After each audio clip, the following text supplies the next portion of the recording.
Welcome to Mojo Friday, Tips for Voice Actors. I'm Joe Lesh, your voiceover coach.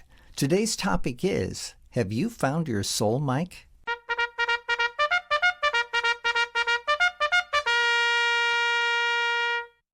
No particular microphone is the end-all solution for every voice.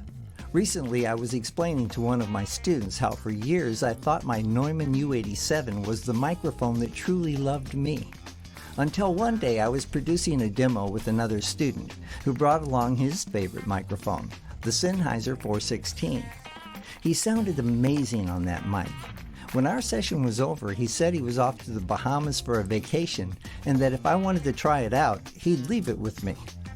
Within a couple of minutes of using the 416, I knew that my relationship with the U-87 was over. You may recall the song Looking for Love in All the Wrong Places. Looking for the right microphone can feel pretty much the same way. The advice you'll receive from others could lead you astray. What's right for them may not be right for you. In my case, the 416 had to practically step up and slap me in the face.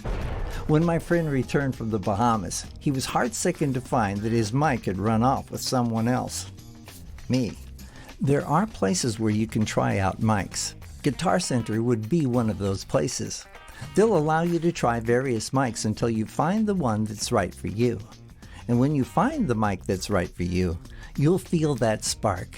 Your blood pressure will rise. You'll realize that there's no other mic in the world for you. And that's when you'll know that you have finally found your soul mic. This is Joe Lesh, your voiceover coach. There's a subscribe button on my YouTube channel. It should be right about there. Be sure to click it.